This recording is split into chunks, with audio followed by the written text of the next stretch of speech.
के नगरी सपना हो जा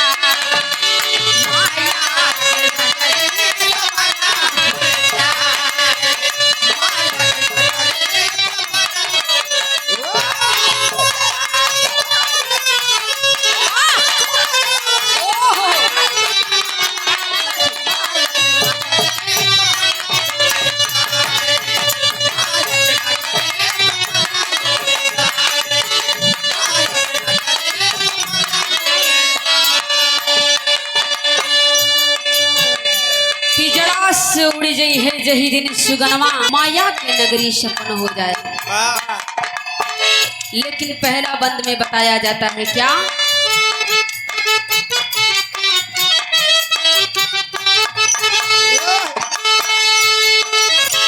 चार दिन के दिन गिया तू पवला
जाता है। चारों तीर्थ चारों धाम कर लीजिए, लेकिन ये चारों धाम चारों तीर्थ अगर मिलेगा तो माता पिता के चरणों में।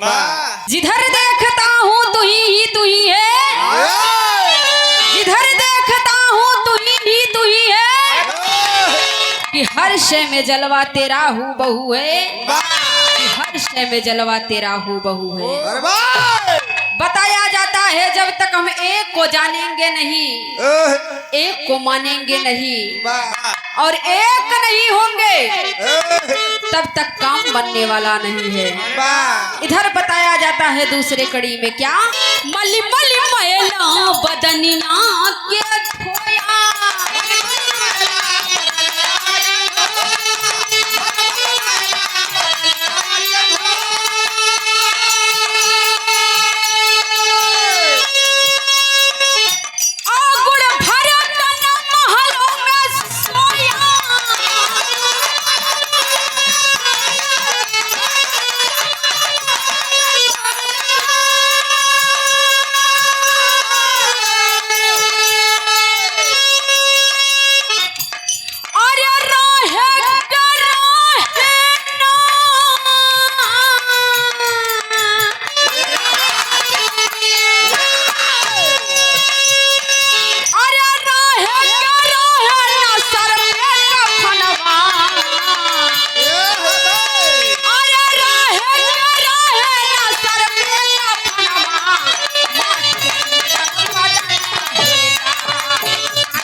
लोग कहते हैं कि हमारे दादा हैं, नाना हैं, चाचा हैं, काका हैं, कल मरने के बाद सब शब्दों में कहेंगे मिट्टी है। जितना जल्द हो सके इसे ले जाओ, परवाह कर जल्दी से इस छूत की बीमारी को दूर कर दिया जाए। बताया जाता है क्या तीसरी बंद में, माता पिता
मनवा मालिक से जही दिन मिलना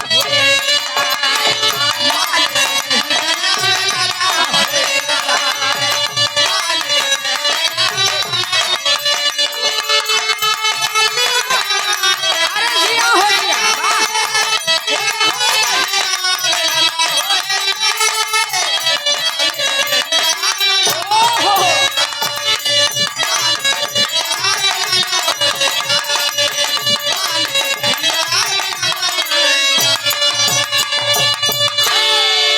उनसे न लगी है ये कहूँ पहनवा मालिक से जही दिन मिलन हो जाए।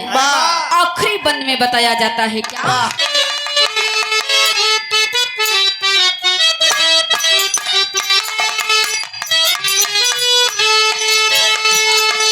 चेत करा मनाया बही सवेरा